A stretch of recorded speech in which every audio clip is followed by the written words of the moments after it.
An argument between a little brother and his big sister apparently leads to a fatal shooting in Monroe County. A 14-year-old is dead, a 9-year-old in shock, and a family will never be the same. Jory, you've been following this story, and tell us what you learned today. Well, Joey, it's a fact of life. Siblings argue, but this is not the way it usually plays out. Monroe County Sheriff Cecil Cantrell says the children were fighting over a video game, but that's when he says the situation turned deadly. A parent's worst nightmare played out in real life Saturday at a home on Dryden Lane. 14-year-old Dejanay White was shot while playing a video game. The shooter, her 9-year-old brother, says Monroe County Sheriff Cecil Cantrell. When deputies arrived on scene, they found the accused shooter in shock and tears. We got him in there and talked to him, and got him calmed down and talked to him, and we just asked him what happened.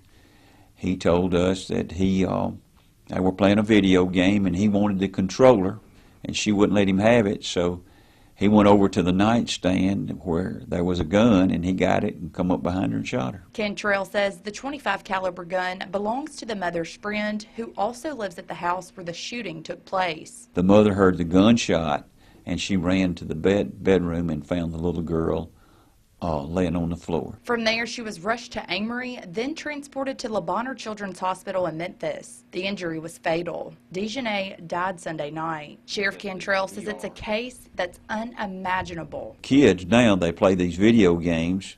They see these games on all these little games that they play, and then, you know, people get shot and killed, and then they hit the reset button and everything's okay. Well, in real life, you can't hit the reset button.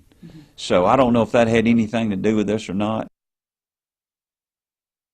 Sheriff Cantrell is asking his community to keep the family and the investigators in their prayers. Certainly a tough situation. And Jory, this is a 9-year-old child accused in this shooting.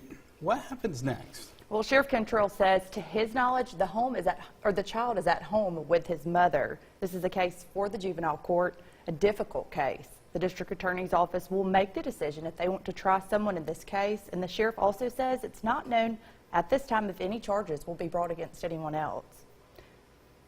The Tupelo Public School District says they are very saddened by the tragic death of 14-year-old Dejanay White. TPSD Superintendent Dr. Gerald Loden says White was an 8th grader at Tupelo Middle School. He says she was on the basketball team and involved in many school activities. The superintendent says White was a very well thought of young lady and is going to be missed by many. I know there's been a lot of people that are upset today as for students, and the counselors have done a wonderful job of working with them and administration at the middle school. And I commend our staff there for just continuing to have school today, but at the same time allowing people to talk and express their thoughts about, you know, the loss of a fellow friend. The school will have extra counselors available for students during this difficult time.